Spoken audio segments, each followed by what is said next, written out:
I'm number 7. Alright. Go for it. Soulmates are people that bring out the best in you. They're not perfect, but they're perfect for you. This quote is an unknown author that I found on a positive relationship quote website.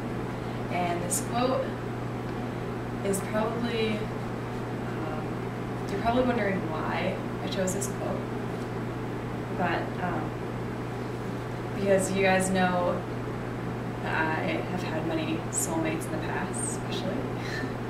For those of you who don't know me, I've never dated, and people are constantly trying to hook me up with people or find the perfect guy for me. So you'll see how this quote fits into my speech in just a little bit. For now, I'm going to talk to you about DEET. What do you guys think of when you hear the word DEET? I assume many of you think of bug spray, if you even know what that is. Because DEET is actually the most common ingredient found in insect repellent, and it's used for skin and clothing to ward off ticks and mosquitoes. In fact, I used an entire can's worth probably in the jungle in Thailand my summer trip in 2005. And that's probably why our group thought that it was really funny that our guy's name was DEET. Can you see that? Yeah, kind of. After just barely making it past the Thai officials on the Thailand-Burma border, DEET was a welcoming, friendly face. And I soon found out that this friendliness had a purpose. Before we even took our 10-mile trek into the jungle, DEET was asking my friend's dad about her. My friend's name is Natalie, and we have been best friends for my entire life since we were born. Her parents' names are Dave and Laura, and my parents have supported their ministry for about 12 years while they've been in Thailand. Anyways, back to my story. Natalie was actually dating a boy at the time in Thailand. So once DEET found this out, he started asking questions about me and my relationship status, unfortunately. So for about half of the 6 hours that we trekked through the jungle, through a 2 foot of mud and leech and snake infested water, DEET asked questions about me and pretty much everything about me, because she knew Thai and I didn't know anything. I knew how to say hi, bye, thank you, and where's the bathroom, but that really had no significance whatsoever in the village that we were going to because it didn't exist. One benefit to all this unwanted attention was that I knew that DEET would protect me from the panthers or the tigers that we found tracks for in the mud. And just a side note, Thailand was going through the rainy season when I was there, so it rained about every 2 or 3 hours, and the tracks were fresh. That's what it meant by, because the water would wash all the tracks away. So obviously the animals were pretty close by. Anyways, so we made it to Sarawat, the village, and we got settled into the missionary houses that were made completely out of bamboo.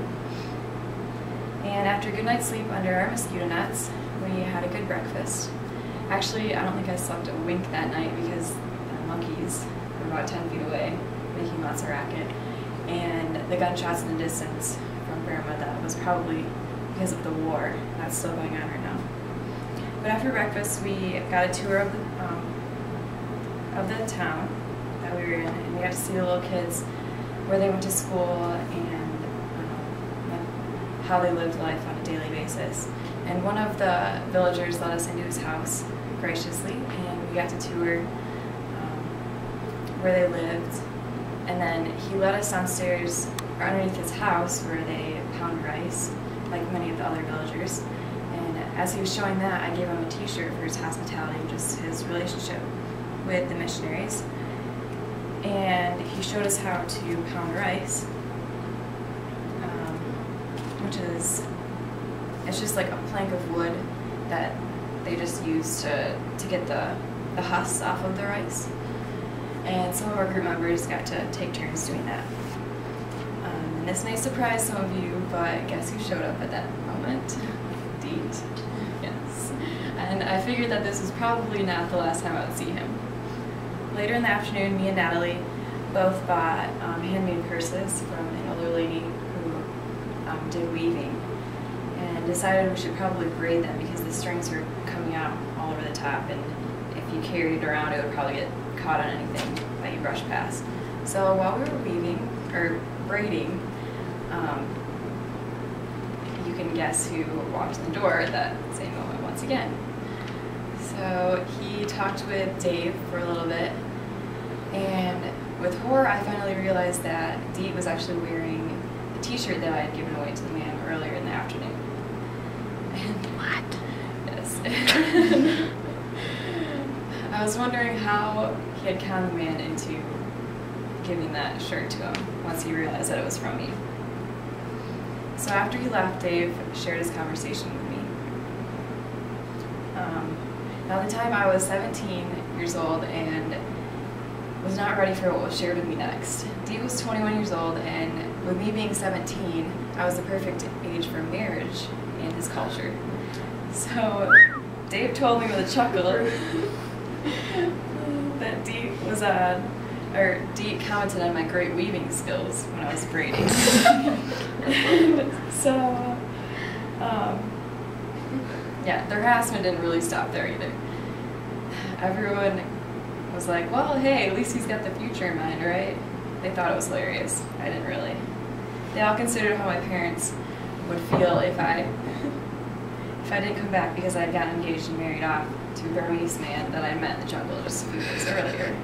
I didn't think they'd be very happy. I saw Dee one more time that night at a village gathering where we sang songs for the villagers, and then they sang some for us and danced. Where some of the girls, this is actually like a time where young people could come and meet each other, and like, the girls would wear these dresses. The white signifies their singleness, and then they wore white paste on their faces because the white meant that you were rich and that boys would like you more, I guess. And the next morning we began our trek back into the jungle, and I never saw Dee ever again.